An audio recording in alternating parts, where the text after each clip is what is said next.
जहां पर बीजेपी का डेलीगेशन पीड़ित परिवार से मिलने पहुंच चुका है। आपको हमने बीते दिन दिखाई थी कि किस तरह से वहां पर कार्रवाई हुई है। संवाददाता अविनाश सिंह भी हमारे साथ ग्राउंड से लाइव जुड़ गए हैं। अविनाश, डेलीगेशन बीजेपी का पहुंच चुका है अयोध्या, क्या जानकारी? बिल्कुल, देखिए, पीड़िता के घर पर जो बीजेपी का डेलीगेशन है इस वक्त मौजूद है और इस डेलीगेशन में जो नरेंद्र कश्यप चूंकि सरकार के मंत्री हैं और साथ में बीजेपी ओबीसी मोर्चा के प्रदेश अध्यक्ष भी हैं। संगीता बलवंत बिंद हैं जो गाजीपुर जिले से आती हैं, वो भी इस वक्त इस घर के अंदर मौजूद हैं और साथ में बाबूराम निषाद जो कि सांसद हैं। ये तमाम जो लोग हैं, जो बीजेपी का डेलीगेशन है, इस वक्त पीड़िता की मां से मुलाकात कर रहा है। चूंकि पीड़िता जो है अभी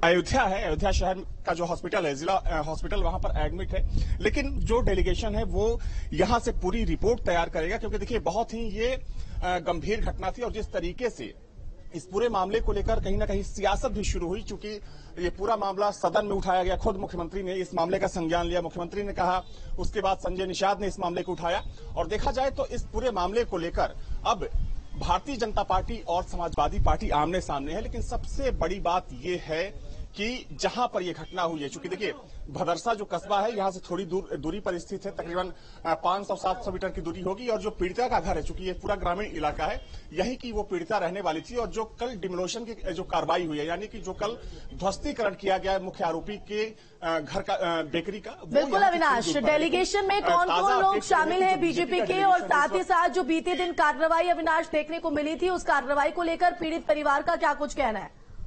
वो संतुष्ट?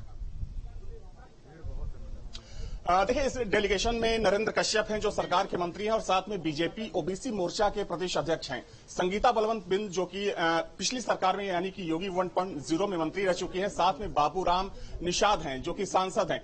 तो ये तीनों लोग मुख्य रूप से इस डेलीगेशन में शामिल हैं। हालांकि जो यहाँ के जो स्थानीय भाजपा के जो नेता हैं वो भी लगातार यहाँ पर परिवार से मुलाकात कर रहे हैं। एक बार तस्वीर आपको दिखा दें, ये जो तस्वीर है इस गाँव की तस्वीर है जहां पर पीड़िता का घर स्थित है और तमाम लोग, चूंकि आसपास के जो स्थानीय लोग हैं वो भी बड़ी संख्या में इस वक्त यहां पर आ चुके हैं, बड़ी संख्या में मौजूद हैं। और चूंकि स्थानीय लोगों की भी ये डिमांड है, मांग है कि जो आरोपी हैं उनके खिलाफ कड़ी से कड़ी कार्रवाई होनी चाहिए। और वो एक बड़ी कार्रवाई कल देखने को मिली जब मुख्य आरोपी की बेकरी पर बुलडोजर चलाया गया। हालांकि देखिए, चूंकि जिस तरीके से अखिलेश यादव ने ट्वीट किया कि डीएनए जांच होनी चाहिए, तो अब ये जो पूरा मामला है वो तूल पकड़ता हुआ नजर आ रहा है। क्योंकि जिस तरीके से डीएनए जांच की मांग की गई, उसके बाद भारतीय जनता पार्टी ने यह सवाल खड़ा किया कि सपा सरकार में जो ऐसे मामले हुए थे, उन मामलों में कितने मामलों में अखिलेश यादव ने डीएनए जांच कराई थी।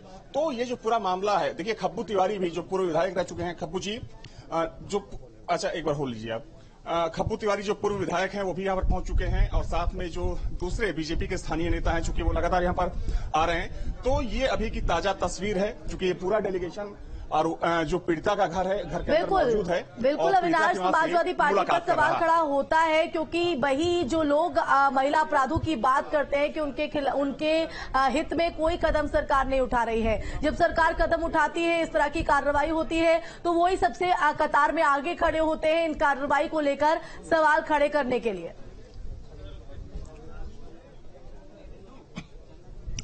देखिए, ये बहुत ही गंभीर विषय है और काफी गंभीर मुद्दा भी ये है, क्योंकि जब भी महिला सुरक्षा की बात होती है तो तमाम पार्टियां दावे जरूर करती हैं, लेकिन जब किसी पार्टी का कोई नेता फंसता है उसमें, तो वो पार्टी उसी से किनारा कर लेती है। और सबसे बड़ी बात यह है कि जब ये पूरा मामला संज्ञान में आया, जब ये प्रकरण सामने आया, उस वक्त चूंकि विधानसभा का सत्र चल रहा था, मानसून सत्र, और हाउस के अंदर, सोचिए कि हाउस के अंदर जब किसी ऐसे मुद्दे को उठाया जाता है तो उसकी गंभीरता कुछ और होती है।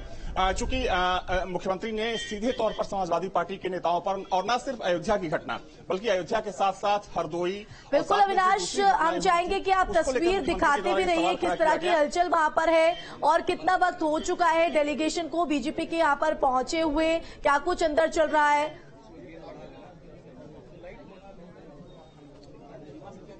देखिए, तकरीबन 5 मिनट का समय हुआ है जब बीजेपी का डेलीगेशन यहां पर पहुंचा है। मैं कोशिश करता हूं, क्योंकि देखिए अंदर भीड़ बहुत ज्यादा है तो अंदर की तस्वीर दिखाना थोड़ा मुश्किल है, लेकिन फिर भी मैं कोशिश कर रहा हूं कि अंदर की तस्वीर दिखाएं। चूंकि देखिए जो चाहे नरेंद्र कश्यप की बात करें, संगीता बलवंत बिंद की बात करें, या जो दूसरे लोग हैं उनकी बात करें, वो लोग इस घर के अंदर मौजूद हैं। लेकिन बाहर बड़ी संख्या में जो स्थानीय लोग हैं और साथ में जो यहाँ के बीजेपी के जो कार्यकर्ता हैं, वो इस वक्त इस गांव में मौजूद हैं, पीड़िता के घर के बाहर मौजूद हैं। और देखिए, सबसे बड़ी बात यह है कि जब पीड़िता के परिवार को धमकाने का मामला सामने आया कि हॉस्पिटल में आरोपी पक्ष की तरफ से धमकी दी गई कि सुलह कर लो, समझौता कर लो, उसके बाद इस पूरे मामले में मुकदमा दर्ज किया गया।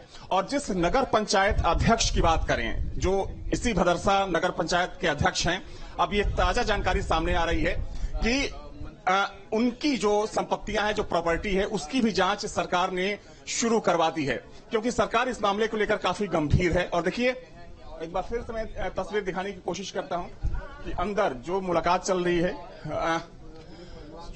कि आखिर क्या कुछ है। एक बार मैं अपने विजय सैफुल हसन से बोलूंगा कि अंदर की तस्वीर दिखाने की कोशिश करें कि आखिर अंदर की जो स्थिति है। चूंकि देखिए, ये बातचीत बहुत महत्वपूर्ण है, क्योंकि जो डेलीगेशन है बीजेपी का, वो बातचीत के आधार पर एक पूरी रिपोर्ट तैयार करेगा और जो ये पूरी रिपोर्ट है वो बीजेपी संगठन को सौंपी जाएगी। यानी कि क्या हुआ, कैसे हुआ। और चूंकि देखिए, ये जो पूरा प्रकरण था, चूंकि उस बच्ची को, पीड़िता को पिछले काफी समय से परेशान किया जा रहा था मुख्य आरोपी के द्वारा, और जो मुख्य आरोपी है वो यहाँ का प्रभावी व्यक्ति है। और शायद अविनाश यही हनक, और ये भी कहा जाता है कि अवधेश प्रसाद, जो कि यहाँ के मौजूदा सांसद है, उनका करीबी बताया जाता है। और ऐसे में इसी हनक के चलते शायद उसने ये सोच लिया था कि वो कुछ भी करेगा तो उसके खिलाफ उसके कोई एक्शन नहीं हो पाएगा।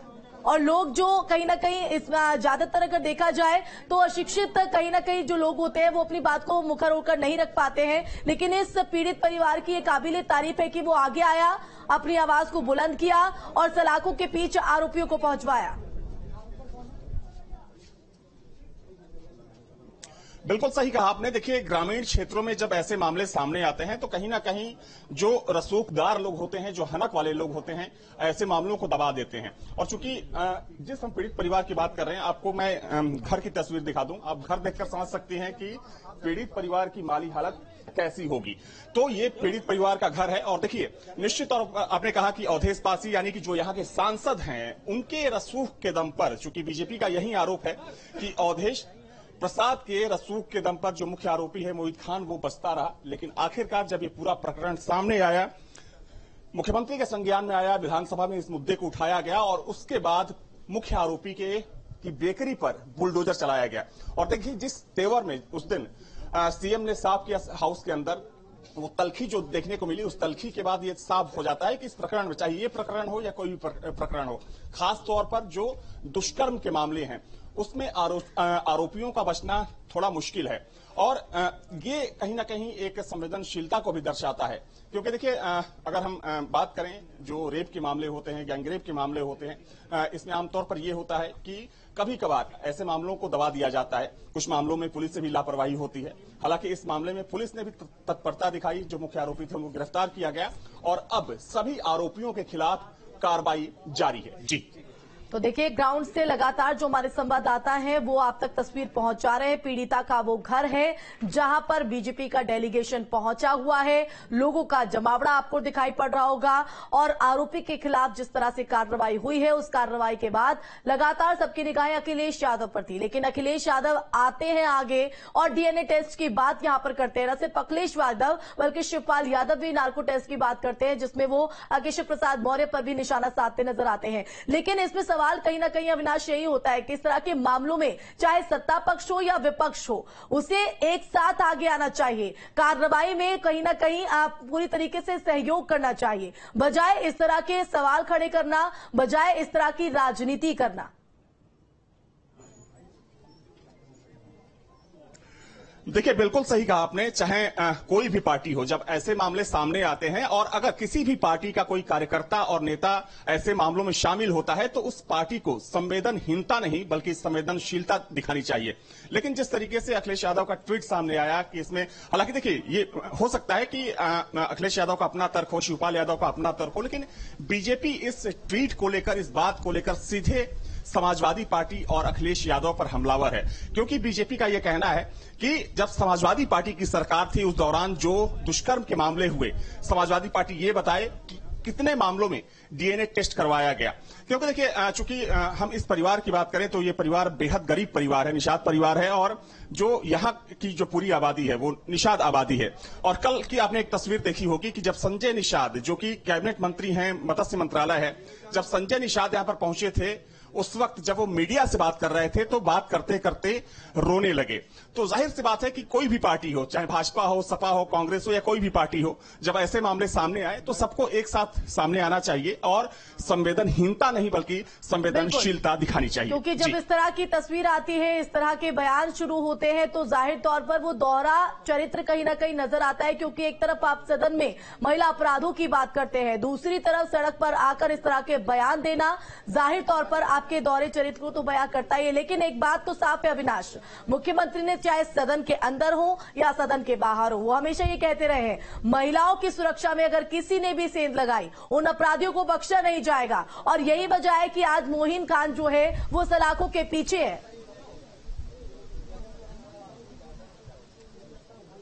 बिल्कुल, देखिए जैसा कि मैंने पहले कहा कि जो तलखी देखी थी उस दिन हाउस के अंदर मुख्यमंत्री की, उस तलखी को देखने के बाद समझने वाले लोग समझ गए थे कि चाहे गोमती नगर की घटना हो या फिर अयोध्या की घटना हो, इसमें कठोर कार्रवाई होनी है। देखिए अगर हम गोमती नगर की घटना की बात करें, जो छेड़छाड़ का मामला सामने आया था, उसमें पूरे थाने को मुख्य शासन ने सस्पेंड कर दिया था। अब तक 14 से ज्यादा आरोपी गिरफ्तार हो चुके हैं। जहां तक सवाल अयोध्या प्रकरण का है तो इसमें मुख्य आरोपी की जो बेकरी है उसको ध्वस्त किया जा चुका है, मुख्य आरोपी गिरफ्तार हो चुका है। साथ में जो धमकी देने वाले लोग थे, चूंकि 2 दिन पहले मुकदमा दर्ज हुआ था क्योंकि पीड़ित परिवार की तरफ से ये आरोप लगाया गया था कि जो सहयोगी हैं, जो मुख्य आरोपी के जो सहयोगी हैं, अगर अविनाश पॉसिबल हो तो देखिए कुछ लोग भी मूव कर रहे हैं घर के अंदर। अगर कोशिश कर पाए तो आप भी जरा अंदर जाके देखिए कि आखिर चल क्या रहा है, क्या बातचीत हो रही है। ठीक है, तो बिल्कुल मैं तस्वीर बता रही हूँ अविनाश, आप कोशिश कीजिए अंदर जाने की। देखिए तस्वीर आपको दिखा रहे हैं, ग्राउंड से हमारे जो संवाददाता है वो पहुंचे हुए हैं, तस्वीर आप तक पहुंचाने की कोशिश कर रहे हैं। बीजेपी का डेलीगेशन जो है, देखिए घर के अंदर मैं इस वक्त मौजूद हूं और घर के अंदर की अगर तस्वीर की बात करें तो अंदर जो डेलीगेशन है बीजेपी का वो यहाँ पर लोगों से, जो पीड़ित परिवार है उससे मुलाकात कर रहा है। अंदर चूंकि तमाम लोग हैं और देखिए नरेंद्र कश्यप को आप देख सकती हैं, साथ में संगीता बलवंत बिंद हैं, उसको आप देख सकती हैं, और जो डेलीगेशन के दूसरे लोग हैं, बाबूराम निषाद की बात कर लें या पूर्व विधायक खपू तिवारी की बात कर लें, तो ये सारे लोग इस वक्त घर में मौजूद हैं। जो प्रशासनिक अधिकारी हैं, जो पुलिस के अधिकारी हैं, वो भी इस वक्त यहाँ पर मौजूद हैं। तो पूरी रिपोर्ट ली जा रही है, घटना की पूरी जानकारी ली जा रही है कि आखिर क्या हुआ, कैसे हुआ, और जब पीड़ित परिवार ने पुलिस में रिपोर्ट दर्ज कराई तो उसके बाद पुलिस की तरफ से क्या कुछ कार्रवाई रही, क्या पुलिस ने कोई इसमें लापरवाही की या नहीं की, तो ये सारी रिपोर्ट चूंकि इसको यहां से कलेक्ट करने के बाद जो ये पूरा डेलीगेशन है, ये जो पूरी टीम है, इस रिपोर्ट को सबमिट करेगी बीजेपी आला कमान तक। चूंकि देखिए ये जो पूरा मामला है काफी गंभीर हो चुका है और अगर हम बात करें तो इस मामले को लेकर इस पर सियासत भी बहुत ज्यादा गर्मा चुकी है। खास तौर पर अगर हम बीजेपी की बात करें या फिर समाजवादी पार्टी की बात करें, दोनों पार्टियां आमने सामने हैं। तो ये घर के अंदर की तस्वीर हमने आपको दिखाई, चूंकि अब बाहर आ चुका हूं मैं और ठीक है, ग्राउंड पर है अविनाश आप, और पीड़ित परिवार से आपकी भी शायद बातचीत हो पाई होगी। तो आरोपी तो सलाखों के पीछे है ही, लेकिन अब क्या मांग यहाँ पर पीड़ित परिवार की तरफ से की जा रही है आरोपियों के खिलाफ? देखिए चाहे हम सरकार की बात करें, प्रशासन की बात करें, चूंकि पूरा सहयोग किया गया है पीड़ित परिवार को। कल ही 5 लाख रुपए की जो आर्थिक सहायता है वो भी पीड़ित परिवार को प्रदान की गई है। और जहां तक सवाल कार्रवाई का है तो पूरा प्रदेश नहीं बल्कि पूरा देश देख रहा है, पूरे देश ने देखा कि इस पूरे मामले में कितनी कठोर कार्रवाई हो चुकी है। और देखिए जैसा कि मैं बार बार बोल रहा हूं कि सीएम की तलखी देखने के बाद ही ये साफ हो गया था कि अयोध्या प्रकरण में सरकार बड़ा कदम उठाने जा रही है।